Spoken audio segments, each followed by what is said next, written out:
So now we'll discuss applications of fluorescence in situ hybridization. Fluorescence in situ hybridization has many applications. For example, in the medical field, we know we are able to diagnose particular sequence of present in the sample, particular sequence of DNA present in the sample. So with this technique, we are able to diagnose genetic diseases. We are able to diagnose viral, bacterial, and other types of diseases like autoimmune diseases.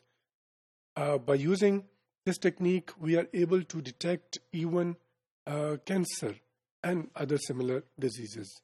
So it has many applications in medical field.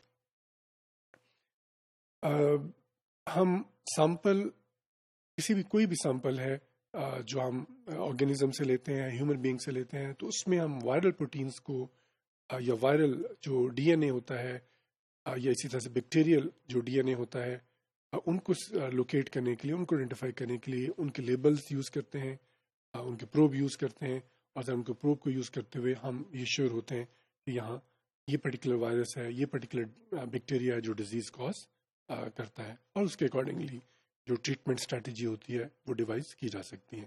So many applications are important regarding this technique in medical field. Then study of developmental processes. ظاہر ہے ہم development کا جو process ہوتا ہے جس میں ایک سیل 2 میں ڈیوائڈ ہوتا ہے، 2 میں آگے 4 میں ڈیوائڈ اینڈ سو آن. تو یہ جو ڈیولپمنٹل پروسیسز ہوتے ہیں ان کو اسٹڈی کرنے کے لیے بھی ہم فش کو یوز کر سکتے ہیں. سو اگر ڈیولپمنٹ کے پروسیس کے دوران جو کروموسومل ایبریشنز ہوتی ہیں، جو میوٹیشنز ہوتی ہیں، ظاہر ہے دے میں lead to abnormal development, abnormal differentiation, ان کو لوکیٹ کرنے کے لیے، ان کو آئیڈینٹیفائی کرنے کے لیے بھی ہم اس کو یوز کر سکتے ہیں. In the same way this technique is used for gene mapping. With this technique, we are able to locate the position of particular gene on the chromosome.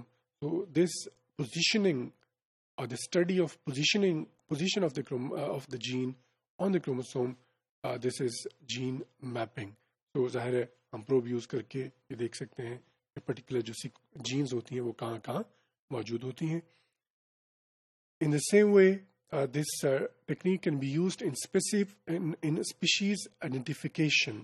So it is used to compare genomes of 2 species, and in this way we are able to see whether 2 genomes are similar or not, or whether they belong to same organism or they belong to different organisms.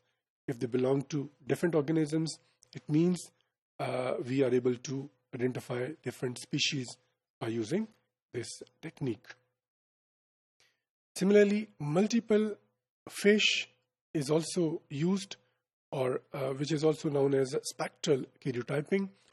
ہم ایک chromosome میں جو پوری jeans ہوتی ہیں ان کے different جو probes ہوتے ہیں ان کو یوز کرتے ہوئے پورا کروموسوم جو ہے اس کو لیبل کر سکتے ہیں، اور پورا کروموسوم لیبل کر کے ظاہر اس میں ایون ڈفرینٹ کلرز کے ساتھ ان کو لیبل کر کے ہم یہ دیکھ سکتے ہیں کہ جو پورا جو کروموسوم ہے اس میں کون کون سی جینز موجود ہیں اور ان کا سیکوینس کیا ہے. اور ظاہر ہے اس صورت میں جو پورا کروموسوم ہوگا دیٹ ول بی لیبلڈ، اور اس پورے کروموسوم جو لیبلڈ ہوگا اس کو ہم اسپیکٹرل کیریوٹائپ بھی کہتے ہیں. اور چونکہ اس میں ہم نے فش کو کئی پروبس یوز کرتے ہوئے فش کو پرفارم کیا، اس لیے اس کو ہم ملٹیپل فش کا نام بھی دیتے ہیں.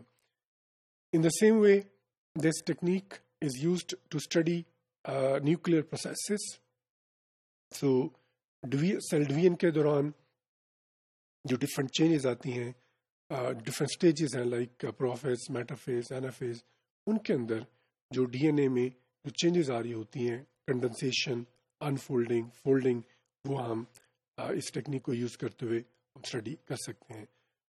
اسی طرح جین ایکسپریشن، تو ظاہر ہے کون سی جو جینس ہیں وہ ایکسپریس ہوتی ہیں اور ان کے ایکسپریشن کا جو پیٹرن ہے وہ کیا ہوگا، وہ بھی ہم ان اسپیسیفک جو ریجنز ہوتے ہیں، جو اسپیسیفک جو سیکوینس ہیں ان کے اگینسٹ پروب کو یوز کرتے ہوئے جو جین ایکسپریشن ہے اس کو بھی ہم اسٹڈی کر سکتے ہیں.